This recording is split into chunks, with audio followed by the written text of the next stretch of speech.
Good morning, everybody, and welcome back to WorksheetCloud and to your English lesson. My name is Mrs. Fauger. Remember, if you've got any questions about today's lesson, you can email me at grade6@worksheetcloud.com. So let's jump into our lesson for today. You can see I'm trying a few new things with my little emoji.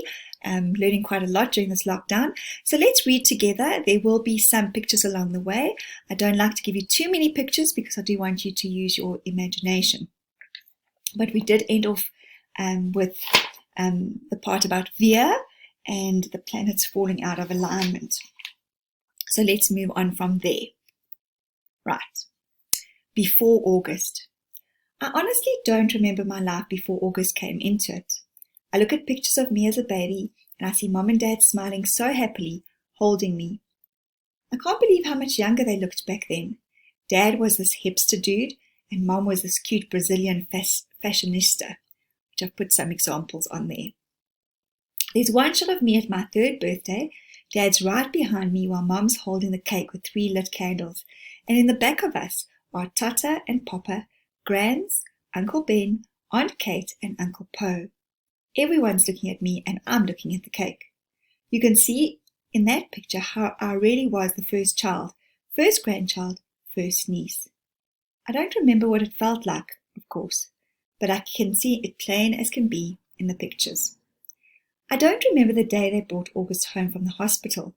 I don't remember what I said or did or felt when I saw him for the first time, though everyone has a story about it.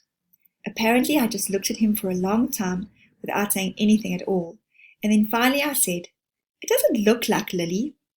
That was the name of a doll Grans had given me when Mom was pregnant, so I could practice being a big sister. It was one of those dolls that are incredibly lifelike, and I had carried it everywhere for months, changing its diaper, feeding it. I'm told I even made a baby sling for it. The story goes that after my initial reaction to August, it only took a few minutes, according to Grans, or a few days, according to Mom, before I was all over him, kissing him, cuddling him, baby talking to him. After that, I never so much as touched or mentioned Lily ever again. I never used to see August the way other people saw him. I knew he didn't look exactly normal, but I really didn't understand why strangers seemed so shocked when they saw him, horrified, sickened, scared. There are so many words I can use to describe the looks on people's faces. And for a long time I didn't get it. I'd just get mad. Mad when they stared, mad when they looked away. "What the heck are you looking at?" I'd say to people, even grown-ups. Then, when I was about 11, I went to stay with Grans in Montauk for 4 weeks while August was having his big jaw surgery. This was the longest I'd ever been away from home, and I'd have to say it was so amazing to suddenly be free of all that stuff that made me so mad. No one stared at Grans and me when we went to town to buy groceries. No one pointed at us. No one even noticed us. Grans was one of those grandmothers who do everything with their grandkids. She'd run into the ocean if I asked her to, even if she had nice clothes on. She would let me play with her makeup and didn't mind if I used it on her face to practice my face painting skills. She'd take me for ice cream even if we hadn't eaten dinner yet. She drew chalk horses on the sidewalk in front of her house. One night while we were walking back from town, I told her that I wished I could live with her forever. I was so happy there. I think it might have been the best time in my life. Coming home after 4 weeks felt very strange at first. I remember very vividly stepping through the door and seeing August running over to welcome me home. And for this tiny fraction of a moment, I saw him not the way I've always seen him, but the way other people see him.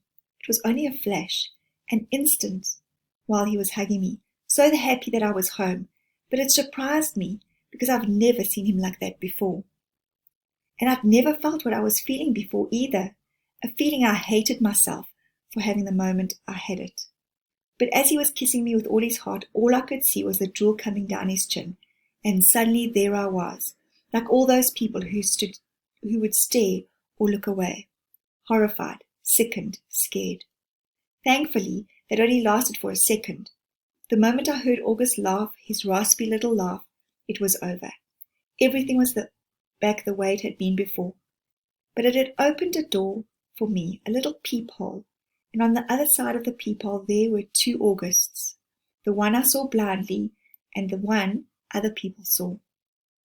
I think the only person in the world I could have told any of this to was Grams, but I didn't. It was too hard to explain over the phone. I thought maybe when she came for Thanksgiving, I'd tell her what I felt. But just 2 months after I stayed with her in Montauk, my beautiful Grams died. It was so completely out of the blue. Apparently, she had checked herself into the hospital because she'd been feeling nauseous. Mom and I drove out to see her, but it's a 3-hour drive from where we live, and by the time we got to the hospital, Grams was gone. A heart attack, they told us. Just like that. It's so strange how one day you can be on this earth and the next day not. Where did she go? Will I really ever see her again, or is that a fairy tale? You see movies and TV shows where people receive horrible news in hospital, but for us, with all our many trips to the hospital with August, there had always been good outcomes. What I remember the most from the day Grams died is Mom literally crumpling to the floor in slow, heaving sobs, holding her stomach like someone had just punched her. I've never ever seen Mom like that, never heard sounds like that come out of her. Even through all of August's surgeries, Mom always put on a brave face. On my last day in Montauk, Grams and I had watched the sunset on the beach. We had taken a blanket to sit on, but it had gotten chilly, so we wrapped it around us and cuddled and talked until there wasn't even a sliver of sun left over the ocean. And then Grams told me she had a secret to tell me. She loved me more than anyone else in the world. Even August, I'd asked her. She smiled and stroked my hair, like she was thinking about what to say. I love Augie very, very much, she said softly. I can still remember her Portuguese accent, the way she rolled her R's. But he has many angels looking out for him already, Via, and I want you to know that you have me looking out for you. Okay? Menina querida, I want you to know that you are number 1 for me. You are my... She looked out at the ocean and spread her hands out like she was trying to smooth out the waves. You are my everything. You understand me? Via? And then there's some Spanish some Portuguese I don't know how to say, guys. But I'll try. Tu es mi todo. I understood her. And I knew why she said it was a secret. Grandmothers aren't supposed to have favorites. Everyone knows that. But after she died, I held onto that secret and let it cover me like a blanket. Wow. August through the peephole. His eyes are about an inch below where they should be on his face, almost to halfway down his cheeks. They slant downwards at an extreme angle, almost like diagonal slits that someone cut into his face, and the left one is noticeably lower than the right one. They bulge outward because his eye cavities are too shallow to accommodate them. The top eyelids are always halfway closed, like he's on the verge of sleeping. The lower eyelids sag so much they almost look like a piece of invisible string is pulling them downwards. You can see the red part on the inside, like they are almost inside out. He doesn't have eyebrows or eyelashes. His nose is disproportionately big for his face and kind of fleshy. His head is pinched in on the sides where the ears should be, like someone used giant pliers and crushed the middle part of his face. He doesn't have cheekbones. There are deep creases running down both sides of his nose to his mouth, which gives him a waxy appearance. Sometimes people assume he's been burned in a fire. His features look like they've been melted, like drippings on the side of a candle. Several surgeries to correct his lip have left a few scars around his mouth, the most noticeable one being a jagged gash running from the middle of his upper lip to his nose. His upper teeth are small and splay out. He has a severe overbite and an extremely undersized jawbone. He has a very small chin. When he was very little, before a piece of his hip bone was surgically implanted into his lower jaw, he really had no chin at all. His tongue would just hang out of his mouth with nothing underneath to block it. Thankfully, it's better now. He can eat at least. When he was younger, he had a feeding tube. And he can talk. And he's learned to keep his tongue inside his mouth, though that took him several years to master. He's also learned to control the drool that used to run down his neck. These are considered miracles. When he was a baby, the doctors didn't think he'd live. He can hear too. Most kids born with these types of birth defects have problems with their middle ears that prevent them from hearing. But so far, August can hear well enough through his tiny, cauliflower-shaped ears. The doctors think that eventually he'll need to wear hearing aids though. August hates the thought of this.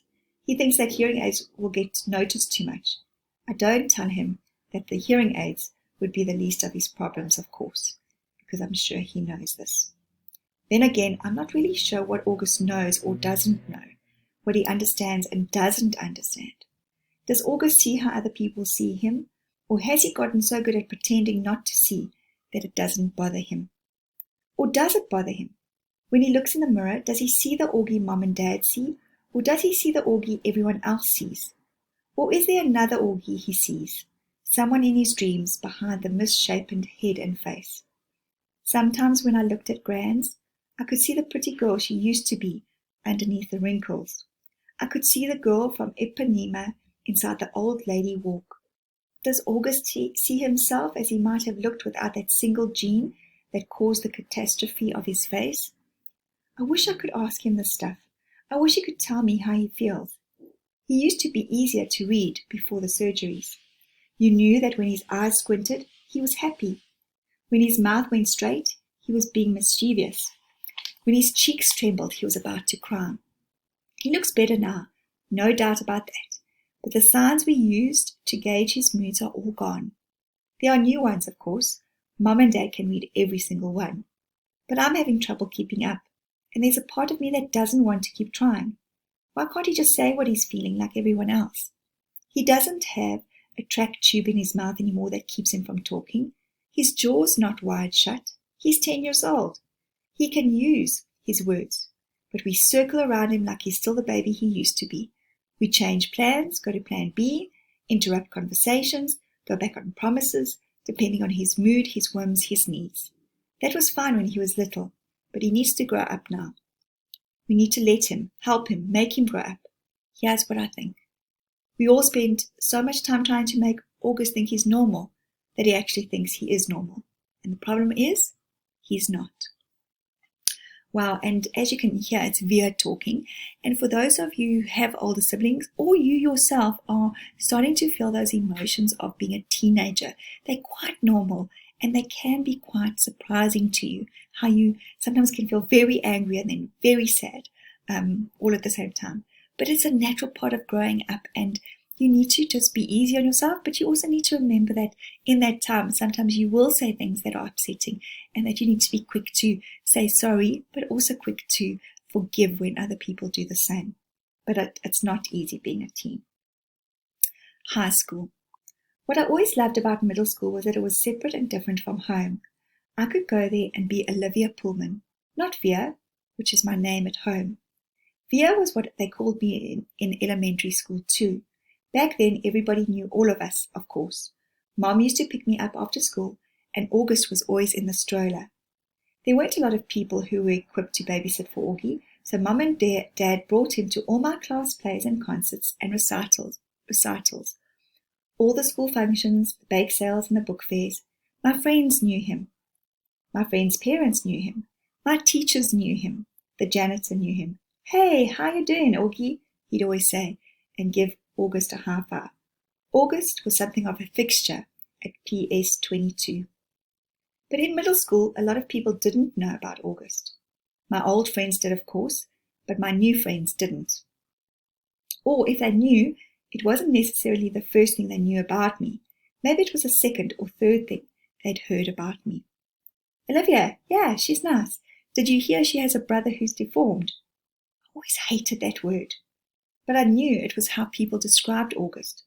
And I knew those kinds of conversations probably happened all the time out of earshot, every time I left the room at a party or bumped into groups of friends at the pizza place. And that's okay. I'm always going to be the sister of a kid with a birth defect. That's not the issue.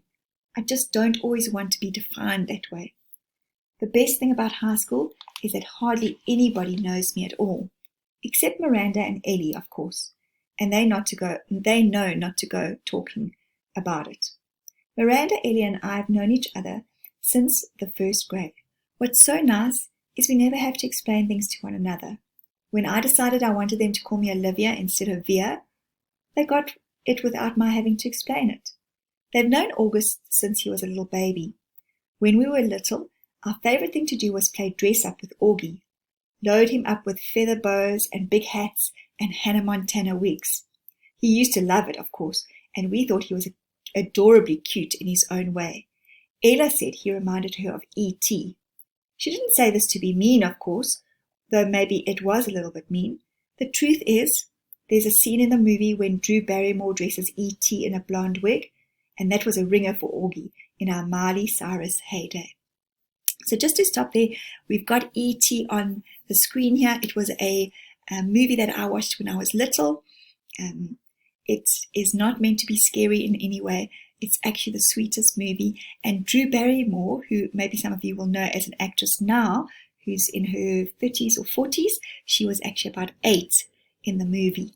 But just beautiful. And so they're comparing E.T. to Augie, because in the E.T. movie, you have the little girl dress him up in a little wig, and that's what they, of course, did with Augie. Throughout middle school, Miranda, Ellie, and I were pretty much our own little group. Somewhere between super popular and well-liked, not brainy, not jocks, not rich, not druggies, not mean, not goody-goody, not huge, not flat. I don't know if the three of us found each other because we were so alike in so many ways, or that because we found each other, we become so alike in so many ways. We were so happy when we all got into Faulkner High School.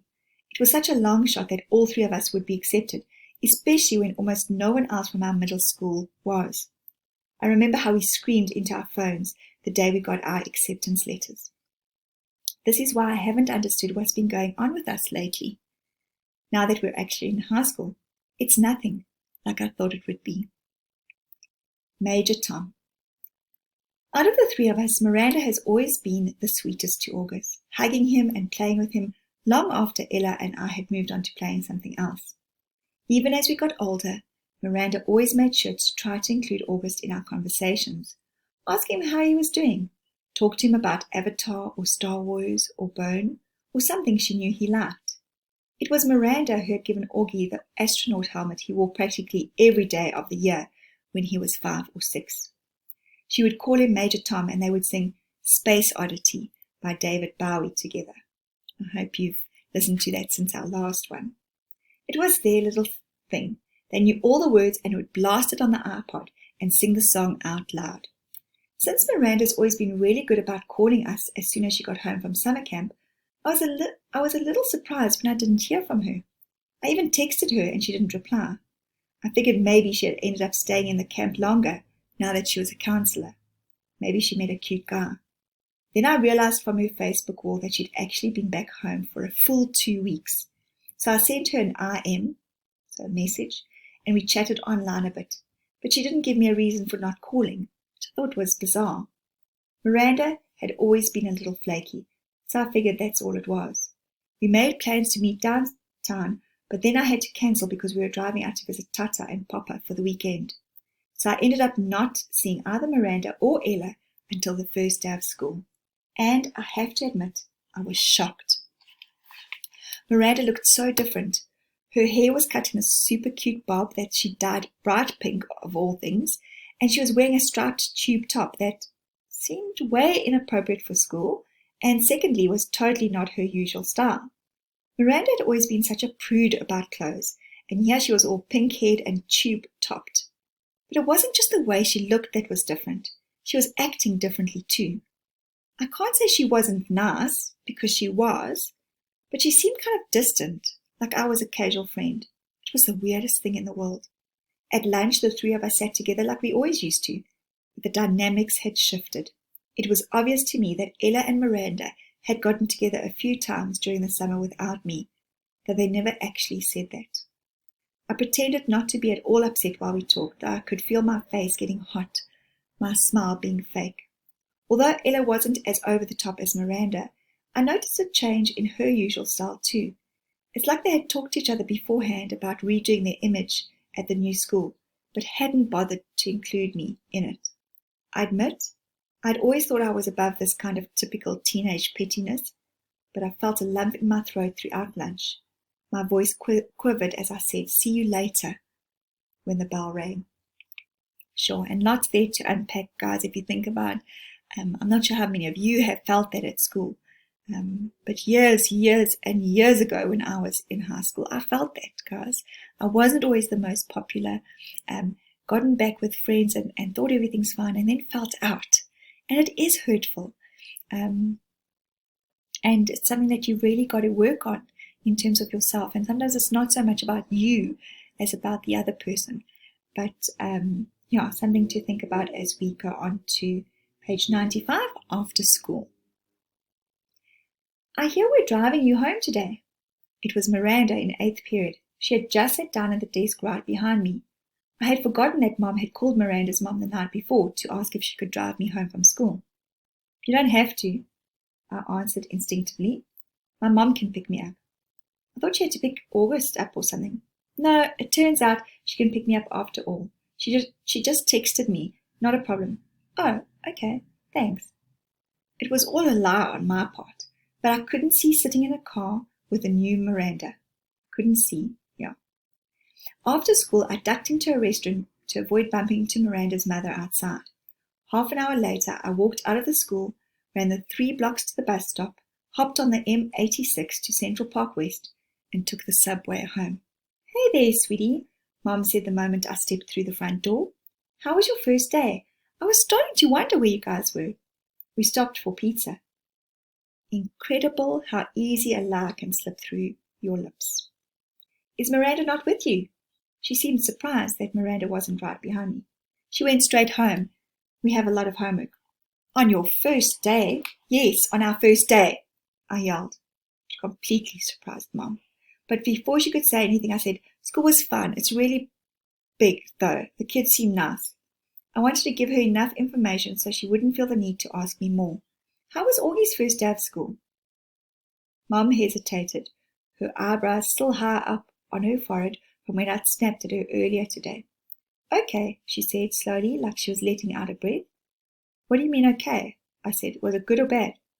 He said it was good. "So why do you think it wasn't good?" "I didn't say it wasn't good. Geez, Fia, what's up with you?" "Just forget I asked anything at all," I answered, and stormed dramatically into Augie's room and slammed the door.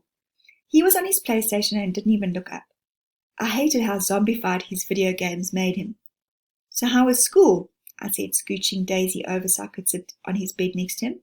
"Fine," he said, still not looking up from his game. "Augie, I'm talking to you." I pulled the PlayStation out of his hand. "Hey," he said angrily. "How was school?" "I said fine," he yelled back, grabbing the PlayStation back from me. "Were people nice to you?" "Yes." "No one was mean?" He put the PlayStation down and looked up at me as if I'd just asked the dumbest question in the world. "Why would people be mean?" he said. It was the first time in his life that I heard him be sarcastic like that. I didn't think he had it in him. Page 97, and this is our last part for today. The Padawan bites the dust. I'm not sure at what point that night Augie had cut off his Padawan braid, or why that made me really mad. I had always found his obsession with everything Star Wars kind of geeky, and that braid in the back of his hair with its little beads was just awful.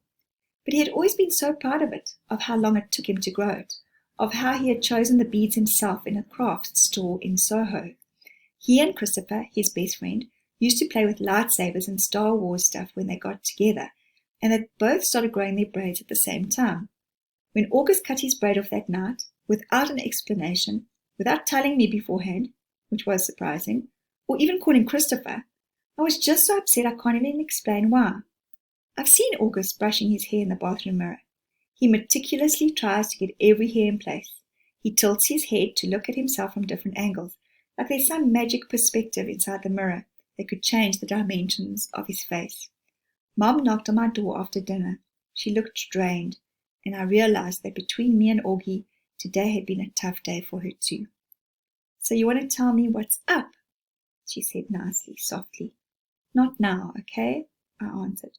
I was reading. I was tired. Maybe later I'd be up to telling her about Miranda, but not now. "I'll check in before you go to bed," she said, and then she came over and kissed me on top of my head. Can Daisy sleep with me tonight? Sure, I'll bring her in later. Don't forget to come back, I said as she left. I promise. But she didn't come back that night. Dad did. He told me Augie had had a bad first day and Mum was helping him through it. He asked me how my day had gone and I told him fine. He said he didn't believe me for a second and I told him Miranda and Ella were acting like jerks. I didn't mention how I took the subway home by myself though. He said nothing tests friendships like high school and then proceeded to poke fun at the fact that I was reading War and Peace. Not real fun, of course, since I'd heard him brag to people that he had a 15-year-old who is reading Tolstoy. But he liked to rib me about where I was in the book, in a war part or in a peace part, and if there was anything in there about Napoleon's days as a hip-hop dancer. It was silly stuff, but Dad always managed to make everyone laugh, and sometimes that's all you need to feel better. Don't be mad at Mom, he said as he bent down to give me a goodnight kiss. You know how much she worries about August. I know, I acknowledged. Want the light on or off? It's getting kind of late, he said, pausing by the light switch at the door. Can you bring Daisy in first? 2 seconds later, he came back with Daisy dangling in his arms, and he laid her down next to me. Good night, sweetheart, he said, kissing my forehead. He kissed Daisy on her forehead too. Good night, girlie. Sweet dreams. Once, I got up in the middle of the night because I was thirsty, and I saw Mom standing outside August's room. Her hand was on the doorknob, her forehead leaning on the door, which was ajar. She wasn't going in his room or stepping out, just standing right outside the door, as if she was listening to the sound of his breathing as he slept. The hallway lights were out. The only thing illuminating her was the blue night light in August's room. She looked ghost-like standing there. Or maybe I should say angelic. I tried to walk back into my room without disturbing her, but she heard me and walked over to me. Is Augie okay? I asked. I knew that sometimes he would wake up choking on his own saliva if he accidentally turned over on his back. Oh, he's fine, said Mom, wrapping her arms around me. She walked me back into my room, pulled the covers over me, and kissed me good night. She never explained what she was doing outside his door, and I never asked. I wonder how many nights she stood outside his door, and I wonder if she's ever stood outside my door like that. And so that's where we'll stop for today, guys. And our next page, we start at page 100. So I do hope you've enjoyed that. Just remember that you will have an activity at the end once you click this video closed, and you can email me any questions about today's video at grade6@worksheetcloud.com. So thanks so much for watching, grade 6s. This lesson was brought to you by Worksheet Cloud, and you know where I will be. Same time, same place. Bye, everybody.